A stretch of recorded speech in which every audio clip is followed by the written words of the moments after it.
Ici, il y avait une vie intense. Alors une vie qui était peut-être un peu dure, un peu rude, mais il y avait une vie économique très importante. Ce n'est pas un endroit anodin, banal. Il y a vraiment eu une histoire. Raoul Décugis, donc je suis l'ancien président de l'association Les Chemins du Patrimoine. On va parcourir une partie de la forêt de Château-Vallon. On s'est intéressé à la découverte des vestiges. On va parler de vestiges parce que quasiment que des ruines, des anciens métiers de la colline. Nous sommes sur le chemin des fours à chaux. On va retrouver en marchant, on va en retrouver vraiment les ruines de presque une dizaine de fours dans ce vallon qui ne fait pas plus de 4 km de longueur.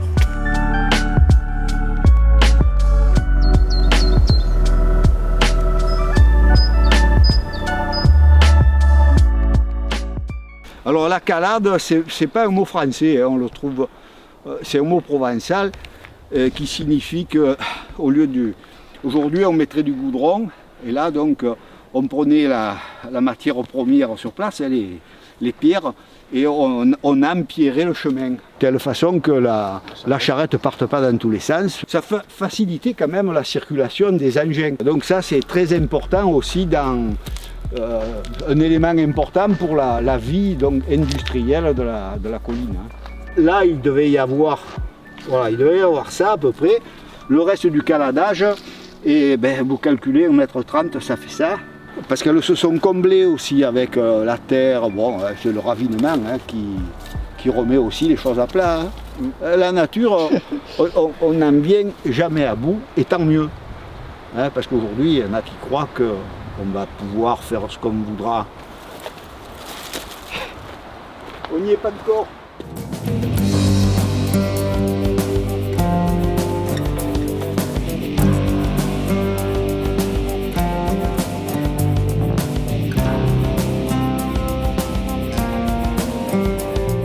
Alors ici on est dans un endroit très important par rapport au four à chaux.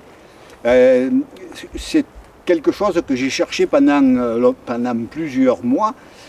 Et donc quand j'ai découvert ce site, j'ai tout de suite su à quel endroit les chauffourniers allaient récupérer leur calcaire à cuire, parce qu'on est à proximité du four.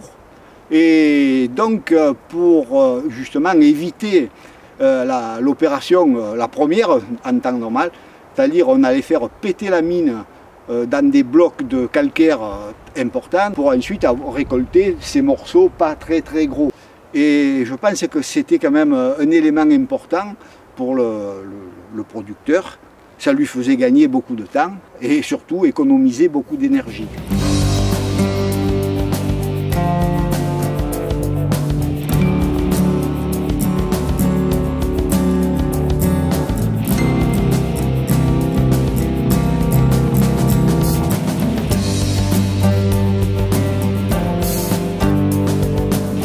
Alors, four à chaux du Détras, parce qu'il a bien fallu lui donner un nom. Ce four figure donc, sur la fameuse carte d'état-major de 1882, donc vous voyez que c'était quand même pas un élément ordinaire. Donc 1882, ben, ça veut dire tout simplement qu'il est déjà en activité. Au mois de mars 2019, c'était la végétation touffue, donc on ne le voyait quasiment pas. À titre indicatif, ça a représenté à 200 heures de travail. C'est-à-dire le vider. À l'intérieur, il y avait 2 pins énormes, plus pratiquement une grande partie de la structure qui s'était effondrée, plus les mètres cubes de terre que vous voyez. Ce four, comme ça a été le cas pour un certain nombre, mais pas très important, les chauffourniers ont eu la bonne idée de repérer qu'il y avait une roche assez grosse, assez importante, et le four a été taillé directement dans la roche mère. Alors ça leur a pris plus de temps que de creuser dans la terre, mais Ils assuraient la sécurité pour des fonctionnements à répétition, on va dire. Et surtout, ils récupéraient la première charge.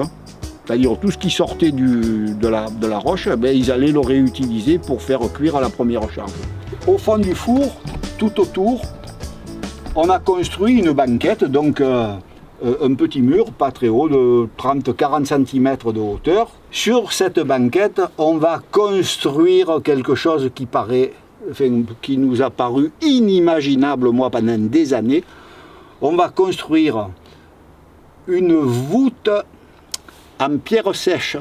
C'est-à-dire qu'entre chaque pierre, il y aura un petit espace suffisant pour laisser passer ensuite la flamme. Cette voûte, il fallait quand même qu'elle tienne, parce qu'après on allait y mettre là, au moins 50 tonnes de calcaire, vous imaginez un peu. Donc on va chauffer à des températures qui vont varier entre 900 et 1200 degrés. Un four comme ça, la construction devait durer à peu près un bon mois à deux, et on allait chauffer pendant 10 jours en continu.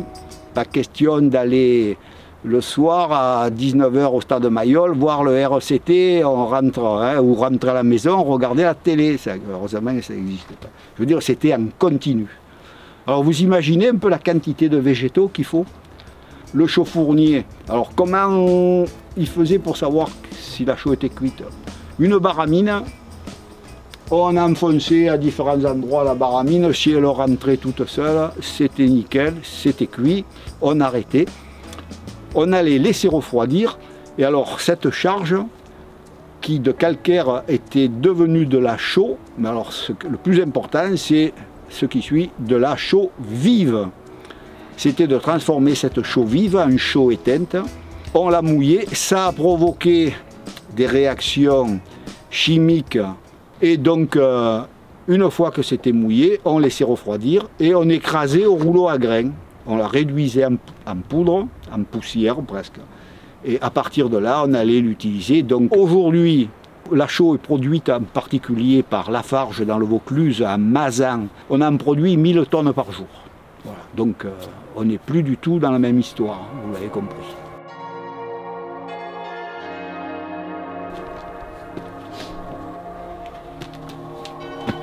Ce qu'il faut aussi préciser, c'est que dans nos archives, on a un document qui précise qu'en 1668, eh bien, ça ne s'appelait pas Château-Vallon, ça s'appelait tout simplement Pierre-Feu. La raison, vous l'avez comprise, c'est que déjà à cette époque-là, il devait y avoir pas mal de fours à chaux qui fonctionnaient. Il a bien fallu construire la ville de Toulon avec la chaux d'Olioul. Toulon, il y a la moitié de la ville qui nous appartient, hein, sachez-le.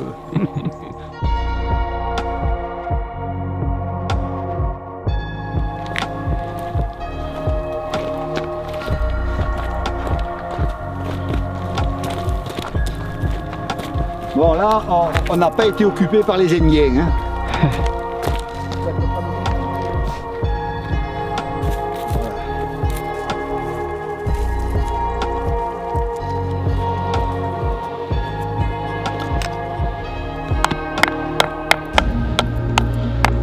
Le vallon du Détras, bon, Château-Vallon pour faire plus large, a été également une zone où on a pratiqué la récolte de la résine de pin. Cette opération s'appelle le gémage. Alors en règle générale, les bons Français que nous sommes, lorsqu'on leur parle des Landes et du petit pot sur les pins, là, gémage, pof, tout de suite, ça interpelle et ça permet de comprendre mieux. En Provence, on sait faire ça depuis très longtemps, et en particulier à Château-Vallon. Cette résine, une fois qu'on l'aura distillée, il va nous rester la colophane. Et alors cette fameuse colophane, l'autre jour, c'est Berlin qui l'a trouvée. Je dis Berlin, hein, moi, parce que les Ing, les parkings, tout ce que vous voulez. Là. Donc c'est un produit il va falloir passer sur les cordes donc, des violons pour que la bébête elle puisse chanter, hein, parce que sinon elle ne chante pas. Aujourd'hui, on produit tout en synthétique, en laboratoire, y compris la térébenthine. Par contre, la colophane, c'est un des rares produits qui n'a pas encore pu être produit en laboratoire. Un résinier, pour qu'il gagne sa croûte pour survivre, il faut qu'il gère 15 000 pins. Vous voyez, il ne dort pas, le monsieur, celui-là. Vous allez voir les pins qui ont été gémés, celui-là, il a été gémé. Une grande cicatrice qui va mettre beaucoup de temps à se refermer. Dans 3 mois, on n'arrive plus à sortir la lamelle.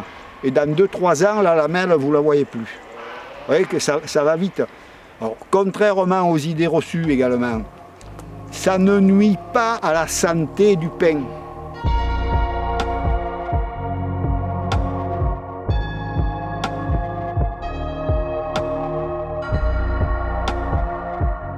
Un napier, ben, c'est la maison d'hiver des abeilles. Alors bon, on ne met pas les abeilles en vrac là-dedans. On va mettre les ruches qui, ici, dans cette partie de la Provence, sont faites avec les matériaux naturels. Donc on va faire des ruches à la dimension voulue. Alors on mettait les ruches dans la petite maisonnette. Et donc vous voyez, ça fait quand même pas un cheptel important, même si je n'ai pas d'idée précise de la quantité d'abeilles qu'il y aura dans chaque ruche. Et donc cette structure en calcaire, le calcaire ça recueille la chaleur, donc la pierre va chauffer et les abeilles passeront un hiver beaucoup plus confortable. Après la belle saison, bien sûr le paysan va mettre ses ruches là où il y a des fleurs. Ça a été découvert en 2016 et bon, je pense que là aussi ça vient enrichir ce petit patrimoine.